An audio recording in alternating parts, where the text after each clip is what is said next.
हंस और डिंभक की जन्म कथा।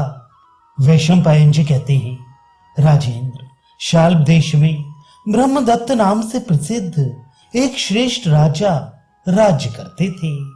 राजन, उनका हृदय बड़ा ही पवित्र था। वे संपूर्ण भूतों पर दया भाव बनाए रखते थे, सदा पंच यज्ञ का अनुष्ठान करते तथा मन और इंद्रियों को वश में रखते थे।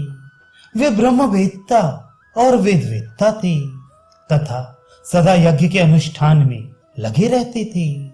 राजा ब्रह्मदत्त सबके लिए कल्याणकारी थे। महिपाल, नृपश्रेष्ठ, उनके रूप और उदारता आदि गुणों से संपन्न दो पत्नियां थीं।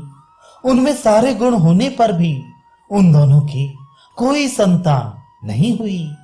जैसे स्वर्ग में इंद्र शची के साथ आनंद पूर्वक रहते हैं, उसी प्रकार राजा ब्रह्मदत्त उन दोनों पत्नियों के साथ सदा आनंद मग्न रहते थे। राजा के एक श्रेष्ठ ब्राह्मण मित्र थे, जिनका नाम था मित्रसह। वे महान योगी तथा वेद और वेदांत के अनुशीलन में तत्पर रहने वाले थे।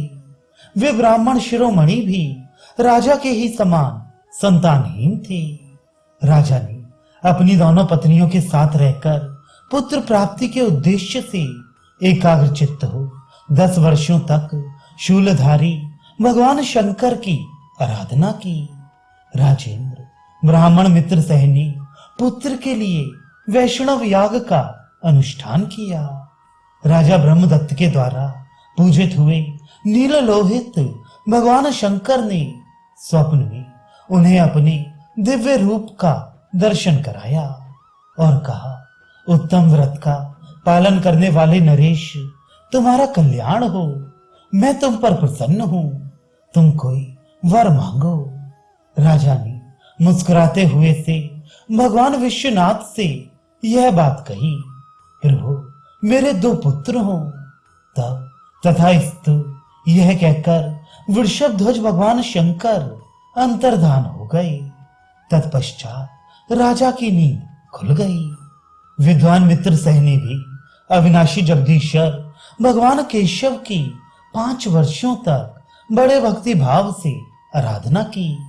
उन ब्राह्मण से पूजित हो देवाधिदेव जनार्दन हरि ने उन्हें अपने ही जैसा एक पुत्र प्रदान किया। महाराज, राजा की उन दोनों पत्नियों ने भगवान शंकर के तेज से गर्भ धारण किया और ब्राह्मण की पत्नी ने वैष्णव तेज को ही गर्भ के रूप में धारण किया। महिपाल, राजा की उन 2 रानियों ने भगवान शंकर की कृपा से प्राप्त हुए 2 महापराक्रमी पुत्रों को क्रमशः जन्म दिया।